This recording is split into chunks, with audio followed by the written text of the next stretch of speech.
Are we in an AI bubble?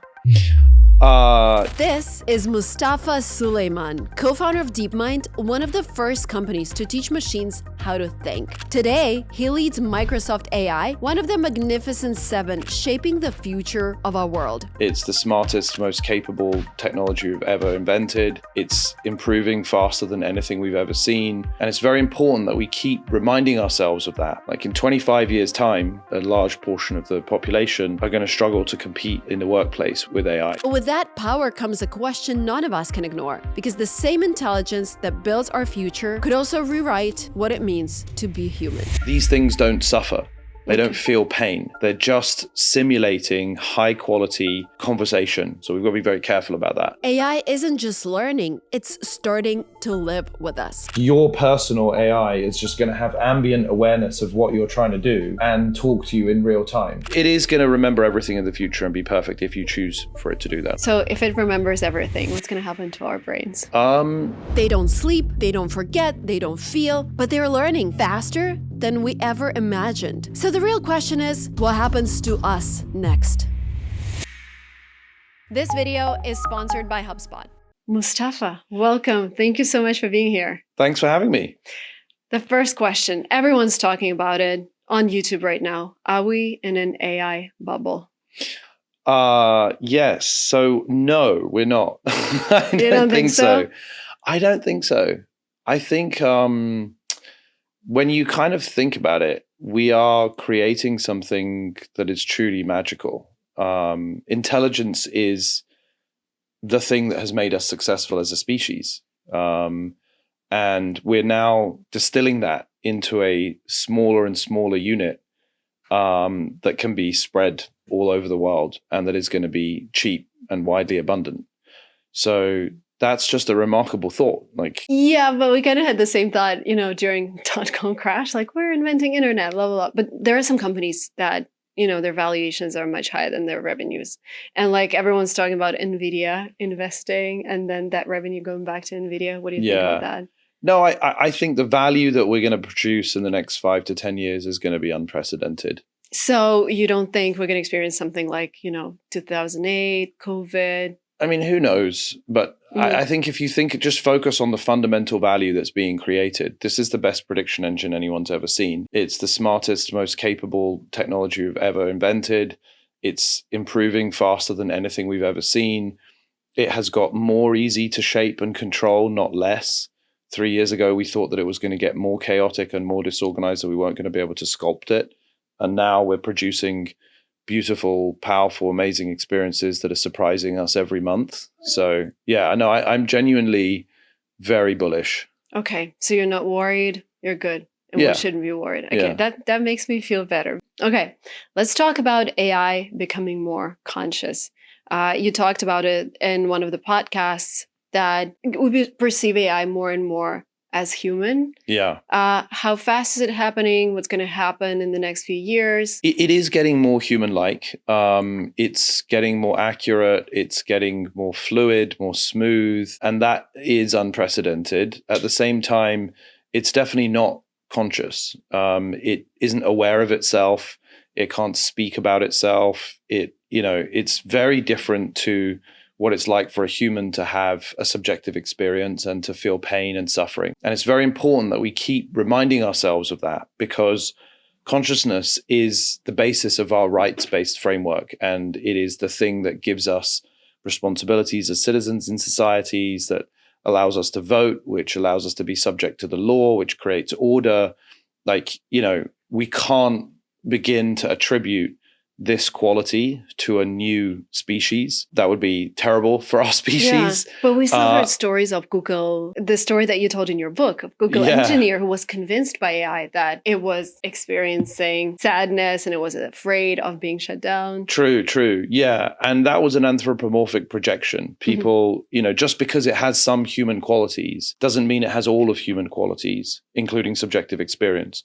And I think we can prove that it doesn't have subjective experience, that it isn't going to emerge this kind of self-awareness. That's just a sci-fi fantasy. And I understand why people sometimes go there, because we've been schooled on sci-fi for as long as forever. And it's a natural assumption to make. But these things don't suffer. They don't feel pain.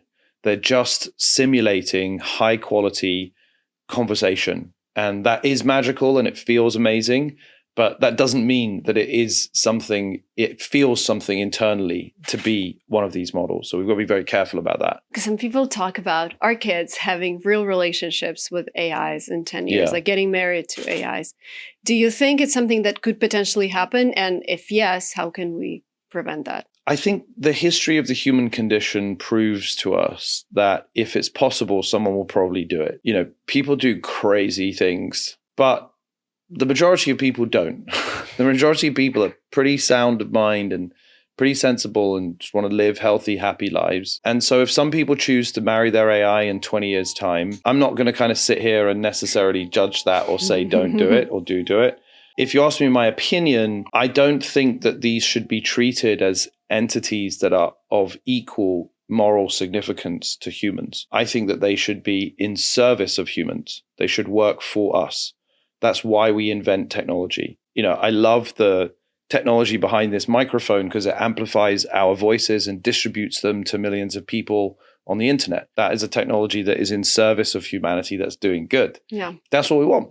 And I don't necessarily think that, these are an idea of superintelligence that is autonomous, that can self-improve, that can set its own goals, that can act independently of humans.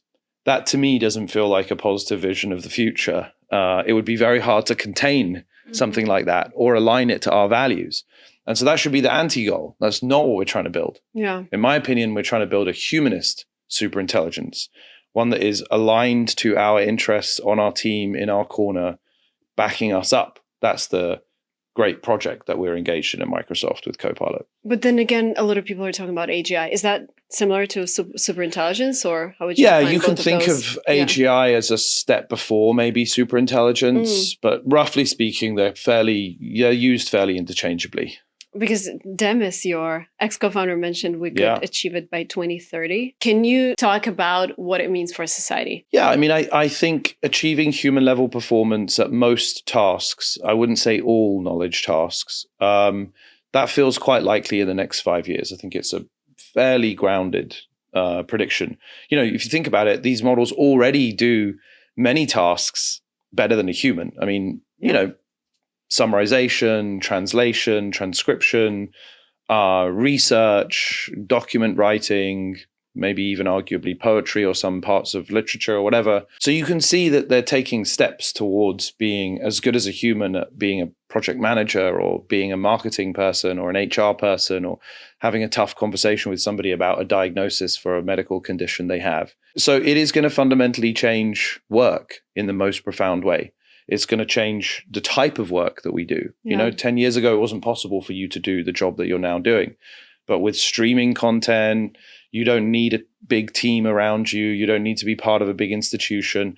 So we've democratized access to the power of broadcast with the arrival of the internet and streaming and podcasting. That's amazing. Now with these models, we're democratizing access to intelligence. So you don't have to be a really privileged, wealthy, educated person that has access to capital to be able to found a company, to hire a great team. You're going to have a team of intelligences around you that are the best lawyer, the best doctor, the best teacher, the best project manager.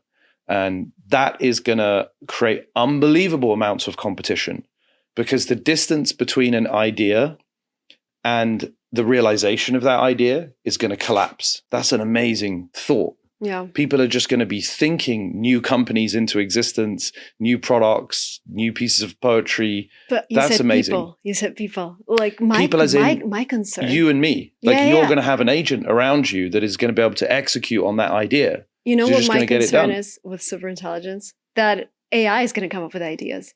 Because why would it need... why do we need to come up with ideas if AI has all the information? If we're talking about marketing business, for example, it can identify gaps in the market, come up with a website, launch the ads, do the business. Do you think that might happen? It'll definitely happen. It'll definitely happen. You're going to have a team of agents around you that can do more and more of the tasks and arguably do them autonomously. But that comes back to what we were saying before about containment. Containment is the project of making sure that these AIs have limited scope and check in with you and are accountable to you and are working on your behalf. And so the creative challenge for technologists is to say, what are the limitations? What are the guardrails? What can it not do? When does it have to seek your approval for an autonomous action? And we've done this many times in past moments of technology, right? We invented the combustion engine almost a century ago, and that over time became cars and trucks and so on and so forth. But the amount of regulation that we put around those vehicles to make them work for us in service of humanity, it's unbelievable, right? Seat belts and vehicle emissions and street lights and freeways and speed limits and driver education. There's so many different components that go into that. And I think this is going to be no different. We're going to have to figure out what are all the regulations and guardrails that go into managing, autonomous agents so that they always work for us. Let me quickly pause here. If all of it sounds exciting, but also a bit overwhelming, you're gonna love this. HubSpot for Startups just dropped a free database called 100+ Creative AI Use Cases Beyond Cold Outreach. It's a collection of real, unconventional ways companies across 30 industries, from real estate and healthcare to e-commerce and manufacturing, are using AI to solve problems in completely new ways. The truth is, the companies that will dominate in the next decade won't be using AI for the obvious stuff. They'll be the ones finding creative applications that give them a real edge. And your next breakthrough might actually be hiding in this list. You'll get implementation guidance, difficulty levels, and the exact tools you need to turn ideas into action. Use it to streamline operations, discover new revenue streams, or uncover advantages your competitors haven't even seen yet. You can access it for free and start building your competitive edge today. Link, as always, in the description. Big thanks to HubSpot for Startups for sponsoring this video. Let's imagine superintelligence. What does my day look like then? If AI is capable of so many things, what is this thing that is very specific to humans and is going to stay with humans? Yeah, I think that great technology helps you get bad technology out the way. And that's the test. Like, it is kind of annoying to use a graphical user interface today on your desktop. If you think about it, if you just take a step back, you go to your computer and you've got all these windows with different colors and different brands and different menus and information hierarchies and different settings. And you have to learn each app for its own sake. And we don't think of it as advertising, but when you open your computer, you kind of have a billboard of all these different competing apps that are like, use me, try me. It's kind of distracting. It's kind of ugly. I just want to be able to turn to my AI and be like, I need this task done. Solve it for me, buy it for me, book it for me, create it, check in with me at the right time, get my permission, get my feedback, brainstorm with me, whatever it is. But you're going to start to see the operating system, the browser, the search engine, the apps, all of these are going to slip away as your personal humanist superintelligence takes over a lot of the day-to-day work of browsing, searching, planning, booking, thinking, etc. So it's no longer going to be a computer, you think? Yeah, I mean, less and less. I think we'll have different kinds of devices like tablets, wearables. It'll be much more ambient in 5 to 10 years. Imagine it's 2040 and we're in this kitchen. What things are obsolete? They don't exist anymore. And what do I have to make my life easier with AI? So I think there will probably be some kind of household robotic arm. Probably, I don't know if it will be a humanoid walking around, but certainly you would have a mounted system on your counter. Here, I think it will learn to use all the different appliances. So probably you would have many of the similar appliances that you've got today, but the AI is just going to learn to use them in the way that you would use them. I think some people imagine that the entire thing is going to look totally different to suit the AI. But actually it's not. Like, the robot is just going to learn to do the things that you do in the way that you do it. So you're still going to want to use a kettle. I mean, that kettle is, hundreds of years old. We've been, making cups and handles like that in the same way. So I think that stuff will remain the same. So the hand or a humanoid, what are you leaning towards? I think the 15 years is a pretty long way out. So it probably will be humanoid. But I think the challenge with humanoid is like the risk of it being physically in your space. I think it's got to be very, very accurate and very reliable, and handling hot things around children and the elderly, and you can imagine all kinds of complications. So I think it will be technically feasible. It will just be a bit of an adjustment to people get comfortable with it. What about devices? Do you think I'm going to have like, I don't know, an AI projector and like tap on the air and get instructions on how to cook things? Or is it going to be glasses? I think that you're going to just have it in your ear. So I think that, your AI is like your personal AI is just going to have ambient awareness of what you're trying to do and talk to you in real time. So it will have a camera in my ear? Yeah. And it will, interesting. Yeah. I don't think anyone's working on that. Yeah. I mean, it's very hard to miniaturize that today. So it's still a bit of a way off, but by 2040, definitely. And you'll have other wearables on you. I mean, look at how cool this mic is at the moment. Yeah. It's tiny, super light. Yeah. So in time, that'll have a camera on it as well and have ambient awareness. Okay, so robotic arm, wearables, anything else? And then I think that ambient awareness is going to mean that the entire kitchen is just way more proactively ordering the food and just checking in with you like, oh, I know that you've got a lot of guests coming this weekend. Should I order all the stuff for the barbecue? Yeah. All of that stuff will just happen seamlessly in the background. And the car will go and pick stuff up? Yeah. We'll definitely have self-driving cars by 2040 that basically do most of that. Yeah. Please. Or maybe there'll be little bikes or different form factors because, it won't necessarily need to look like a traditional car. Are there any markets where you think people should be paying attention to if they want to stay ahead in this AI race? What are the most exciting markets? I think by far the most exciting new market is medicine.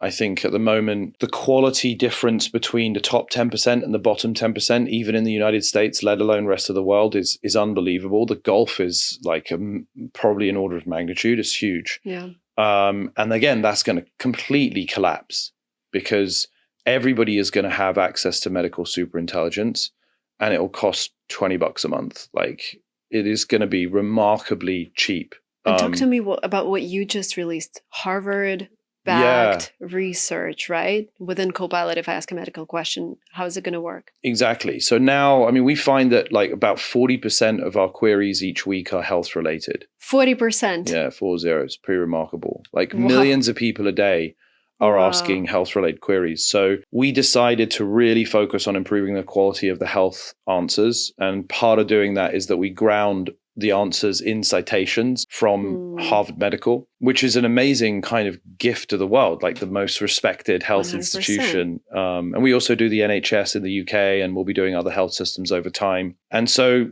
people now get really high quality, very reliable, pretty accurate. Like sometimes it makes mistakes. It's not, you can't rely on it yet. You always have to go see a doctor, etc. But if you think about it, most of the time, in a healthcare situation, people are trying to make sense of a complicated technical set of language that they don't really understand. They're probably anxious or worried, so they want to repeat things lots of times. They want to get it explained in a very simple way. And sometimes they want help actually making a decision about who to go see.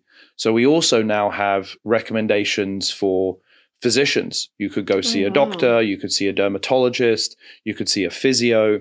And we will find someone that fits your preferences. Like, maybe, you want to see a woman physio who specializes in sports massage because you're a cyclist, and you want them to be local to your area. And so we can make that recommendation. Copilot does that directly inside of the app in chat. That is awesome. Yeah, it's so cool to see that taking off. I love that. I need to ask about my cholesterol levels. We're going to do this today. Like you mentioned that access to knowledge is now democratized. What's going to happen to traditional education? Will we see the standard like bachelor's, master's, where we basically spend 5 or 6 years just acquiring knowledge? Yeah, I don't think so. I think that knowledge acquisition is going to be a conversation between you and, Copilot. So for example, another feature that we just launched today, in fact, is this Learn Live feature. So you actually have a tutor shows up on the screen and it will lay out a quiz for you on any topic that you like. So it doesn't have to be a school curriculum topic. You might be learning about cacti or, Persian rugs. It will give you an education on it, lay out the kind of curriculum piece by piece, give you a nice quiz, present it in a nice graphical user interface. And so knowledge acquisition is about to get completely decentralized and available to everybody. And you just have an expert teacher in your pocket on any subject. Does this mean all education businesses are dead? I'm thinking about I think that, my apps. I think it's the opposite. I think education businesses that adopt these kinds of AI tools and integrate them as quickly as possible, that they're really going to flourish. It's happening like that for everything. I mean, now in Copilot, you can also generate a podcast literally in a minute. It's a great introductory thing. Like the other day I don't really follow football or like soccer, but I do support Arsenal because I'm from London. And when I go back to London to see my friends, I want to know what I'm talking about a little bit. So I asked Copilot to generate me a podcast on how Arsenal is doing in the season and what the latest is with the transfers and who are the best players and stuff like that.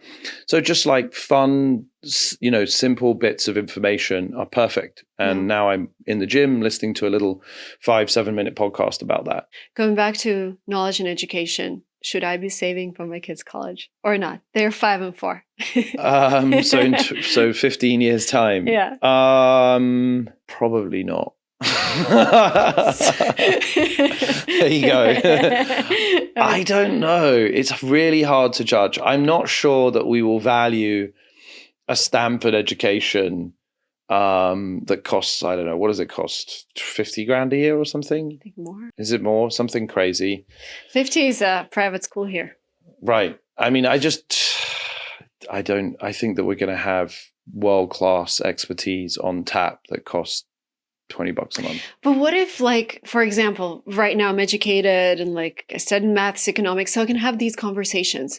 If I completely abandon acquisition of knowledge, how can I have an argument? It's not like I'm always talking to my phone, right? Well, you could still argue about stuff. If anything, it'll probably make us all more argumentative because we'll be even more knowledgeable. We want to be exchanging ideas with people, right? Yeah, I mean, but you base your arguments on things that you've acquired when learning something. Yeah, but that's kind of my point, is that the knowledge acquisition in the traditional form, in the classroom, with the textbook, that's going to shift entirely. So the classroom is going to look more like practicing using your knowledge. So I'd acquire more knowledge if I do it the other way around with AI. Exactly. Okay. Because then as a kid, you're going to be able to talk to your AI tutor at any time during the day.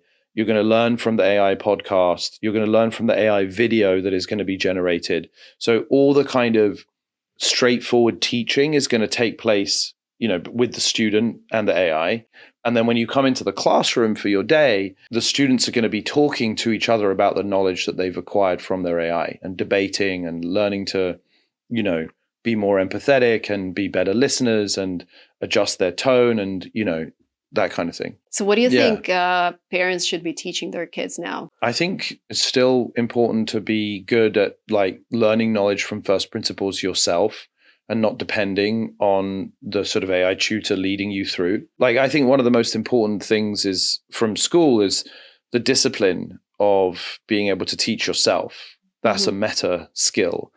And that comes with friction. So I think as a parent, you still have to introduce discipline and friction into the process, because if it comes all too slowly and it's always on tap, then there's a risk that the child could just get used to having everything instantly available and doesn't learn from the hard work, the benefits of hard work, which I think are important. So that's something to think through now that everything is going to be so seamless. Another question I wanted to ask you, for everyone who thinks that they need to be technical in the age of AI, you have philosophical background and you're head of AI at Microsoft. Yeah, I mean, I think that it's easier than ever to understand what's being built. Everything is available on YouTube. There are so many courses. The curriculums for all of the major CS classes, machine learning classes, are available for undergraduate, master's level even. Is that how you learn? Yeah, I watched Andrew Ng's course back in the day, which I encourage everyone to look at. And there's just so many classes I watched maybe 10 years ago, I think, when he was at Coursera and it first came out. Wow. And I've just watched so many of those. So it's very accessible. And I think if you just have a logical mind, you're patient, you're disciplined with your own learning, it is actually very, very easy. That's great. So basically anyone who learns can become head of AI, build an AI company without learning how to code. And Yeah, because the skills now are, I mean, it's still good to be able to learn how to code, but the primary skill is in synthesis. Like the goal is to bring together all the different disciplines of UX and research and product and the aesthetic, and also large scale distributed systems for training big models, doing the hardware. So I think that people who are multidisciplinary and can straddle loads of different technical disciplines are going to get rewarded most. Yeah. Wow, this is so inspiring. You've released the memory feature, right? So AI is going to remember everything about us. I don't know how it's going to, I haven't tried the Copilot yet, but with other AIs, I see how it forgets. Like I just tell it and then I ask the question and for some reason forgets and I have to remind it. Is it going to be a problem? Have you tried it? It doesn't have infinite perfect memory, but it does remember specific durable facts. So it will remember that you have a preference for, I don't know, pineapple on pizza and that you like going running on a Sunday morning or whatever. Or like my measurements. That's the thing that my AIs keep forgetting. Oh, like, really? Can you choose the size from this website? Oh, I don't have your measurements. I'm like, no, yes, you do. Oh, interesting. And we're like, oh, exactly. I do have them. I experience this forgetting problem almost everywhere with AI. I mean, we're working on a good knowledge representation as well. So you can go and edit the AI's memory of what it knows about you. And if you ask Copilot today, what do you know about me? It will produce a pretty long list. It's not entirely definitive. So it won't be absolutely everything that you've ever told it. It is selective and it chooses what to remember. And you can tell it to remember certain things, like please remember my size and so on. My memory. Yeah. But it is going to remember everything in the future and be perfect if you choose for it to do that. And of course, you can delete it and control it and edit it as you wish. So if it remembers everything, what's going to happen to our brains? I think people said that about calculators, right? Like, you know, people aren't going to have to memorize their times tables anymore. They're just going to use the calculator. But you know what? When I was preparing for GMAT, the test that you have to take for an MBA, they don't allow you to use calculators. And there are a lot of numbers. I remember that the 2 weeks after the exam, my brain was so fast because I trained it to calculate. And then it gradually slowed down and I lost this again. Do you think that transferred into other areas of your knowledge because you were good at memorizing the numbers? No, I think it was just related to numbers. It's sort of the risk, isn't it? It's like, you know, I used to be able to memorize a lot of telephone numbers as a kid because you had to. Yeah, I didn't get a cell phone until I was like 15. I think I was one of the first people to get cell phones in my year at school. And before that, everyone just remembered telephone numbers. And now I can barely remember my own phone number from, my own house. Yeah. Do you think it affects our brains or they just develop in a different way? I don't think so because my brain is now stimulated in a lot of other directions. It's a muscle that you don't exercise, but in turn, you focus on other aspects of your brain. And so I think that we're way better at synthesizing vast amounts of novel information compared to people in the 50s or our ancestors 200 years ago. I mean, we're completely bombarded with stimulus, right? Yeah. And so I think that's interesting. It's had an interesting effect. In some respects, it's made us a bit more polarized. In other respects, it's made us much more empathetic. Like we don't fear, people of color or people of different sexualities or women. And a lot of that has got to do with just being aware of others and spending time with them and watching them on social media and behave in different ways. And that has driven a lot more empathy, actually. People often focus on how it's driven a lot more disagreement, and it has.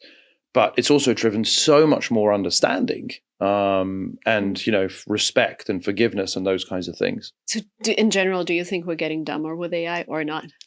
No, I don't think we're getting dumber. I think that it reduces the barrier to accessing information and it actually makes us a lot smarter. You can ask any question now, and many people are. So questions that were previously going unasked because the cost of going to a library and pulling a book off the shelf and talking to the librarian was too hard. It took like 4 hours to get an answer to some question. Like now you can go to the web, and then after the web, you can ask a perfect question in a conversational way to a chatbot. So I think that's driving more collective intelligence and more awareness and understanding of our world. Can you talk to me about some killer features that you think people are underutilizing right now with AI? Like you implement something and then you save like an hour a day. So for me, it was asking AI to add things to my calendar, reply to my emails, search through my emails, That has saved me a lot of time. Yeah, I mean, I think one of the super exciting features is this thing we're calling connectors. So Copilot connectors. And you can just say to Copilot, hook up my Gmail, hook up my calendar.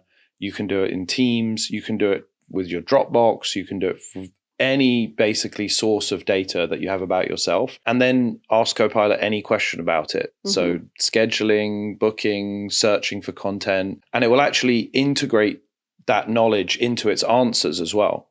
So if you say, I'm planning to go here at the weekend, it'll be like, but you've already made this appointment here, or, so it will seamlessly have that contextual awareness about you. It's a really cool feature. So even if I ask it to schedule something, it's going to tell me like, you have a conflict. Yeah. Oh, nice. Or it's going to just be like, you're interested. I was reading from you, like, where you went on vacation last year when you did your travel planning, that you really enjoyed, Greece or something like that. And so you might want to try, whatever. What is your personal favorite use case? I use voice 3 or 4 times a day, and I use it at the end of the day as well for kind of journaling and talking.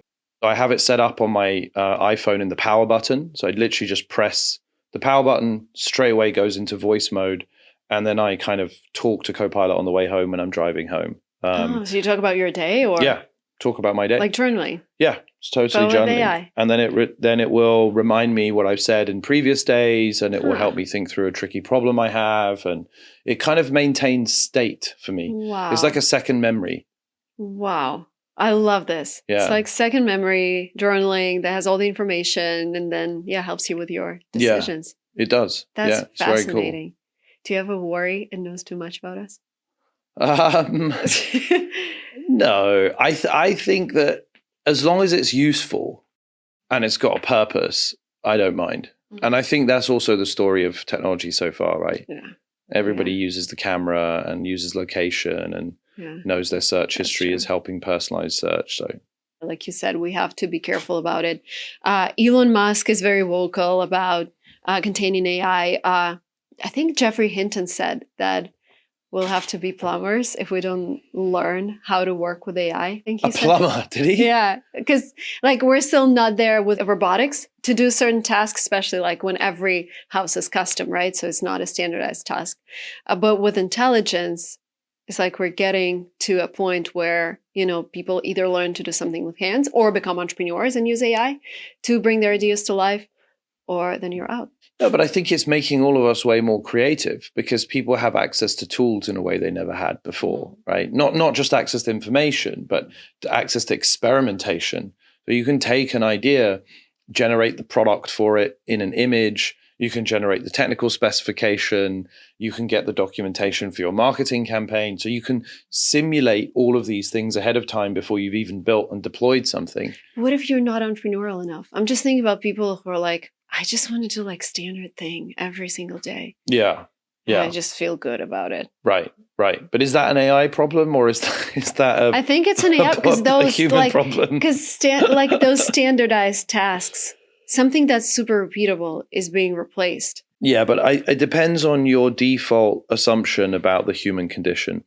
I don't believe that the majority of people do want to work on a toothpaste packing line, just screwing in the top of a toothpaste tube.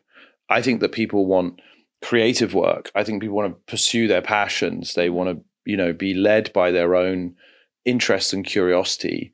And we shouldn't valorize or, sort of idolize routine work. Most people, I think many people do jobs that they would love to get rid of and pursue their passion.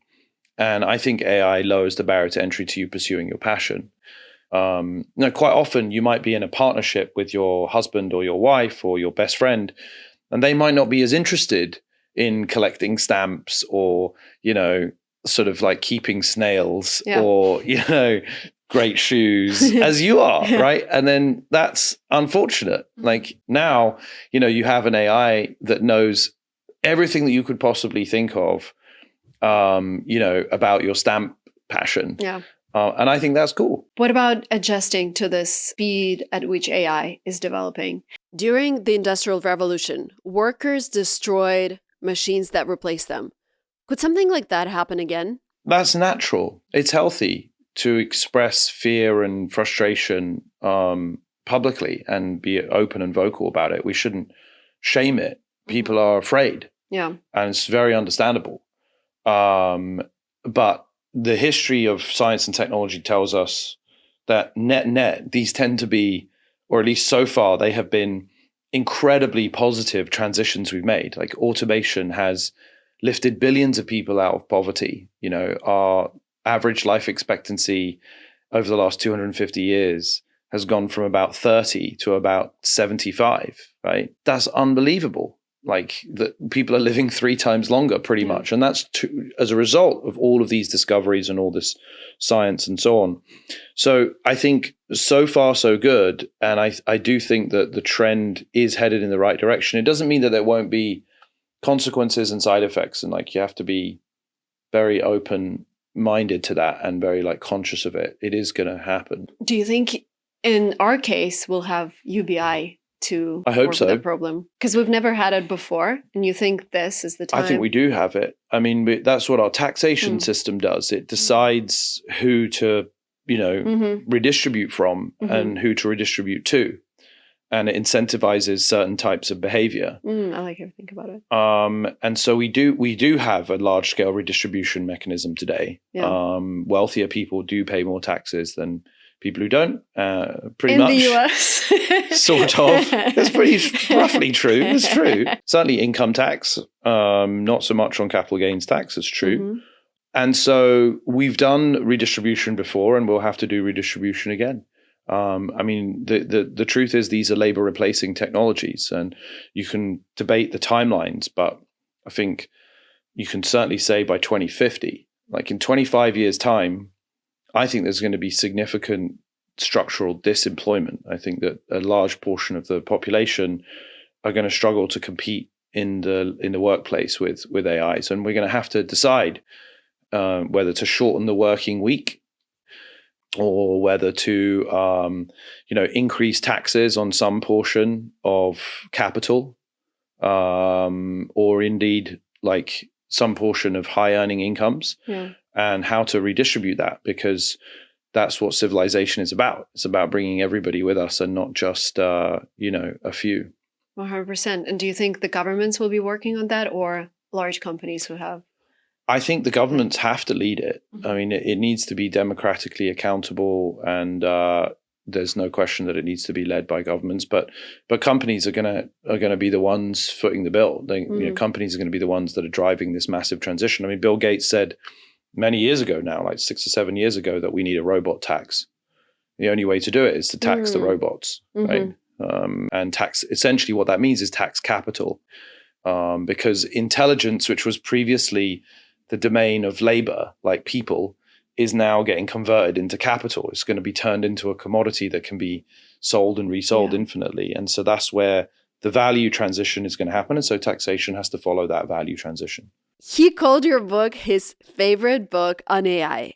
So you wrote your book a few years ago. Is there something that has changed completely that you couldn't predict when you were writing this book? Changed completely? There was an update about 2024 when you said the wave is here, the wave of AI. Yeah. What is the 2025 update to your book? Yeah, good question. So in the book, I sort of laid out this framework of capabilities. There was IQ, the intelligence quotient, which is kind of like the factuality and the knowledge, citations and stuff. And that was about hallucinations. And I predicted that they were going to be largely eliminated. And I think pretty much we're on track.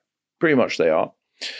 There was the emotional intelligence, which is the tone and style of the personalities of these things. And then there was the AQ. So IQ, EQ, AQ. AQ is the actions quotient, like the extent to which it can get things done, book your calendar, appointments and stuff like that. The bit that I missed is SQ, the social intelligence. And like today, actually, we're launching this new feature, Copilot Groups. And it's the first time that you can chat with up to 32 other people and Copilot all in one group. So if you're organizing a trip, or you're helping like working with your team, no? You're working with your team, or you're, trying to like plan a care pathway for your parent, or sibling or something like that. You can have the family or your friends or your colleagues in a single group chat, all seeing the same context, all asking their own questions. And the cool thing about the social intelligence of Copilot is that it can change its tone and style and responses to each individual person in the group, knowing that like your mum might want a different type of explanation to your younger brother or something. And it also remembers the types of jokes that people like or the history that you have talked about. So if you say that you're really into, tennis or something, then it's going to remember to talk to you about, Wimbledon or whatever it is, right? And that's social intelligence. That's what we do as humans. We can manage the room. We can adjust our style and tone.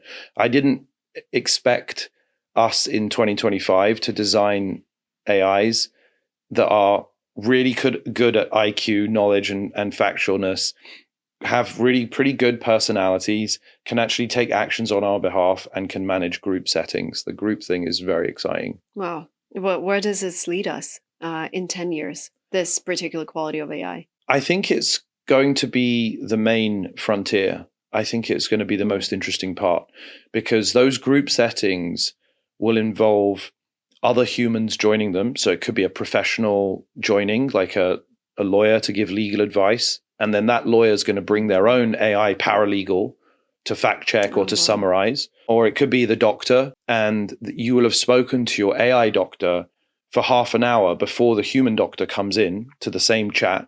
And the AI doctor will have summarized everything, briefed you, talked you through everything, reassured you, answered 25 questions. And then you talk to the human at the end for a shorter time and get the full feedback from the human. And the human doctor knows that its AI is the one that has been approved and it relies on, and it kind of reflects them.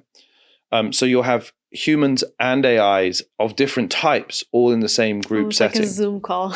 Yeah, kind of like a Zoom call or a Zoom chat. It's basically like, that's what is Copilot groups. There's going to be group chat all the time. Wow. Okay, this is so fascinating. Thank you so much. Pleasure. Thank you for having me. This has been really fun. Yeah, thank you.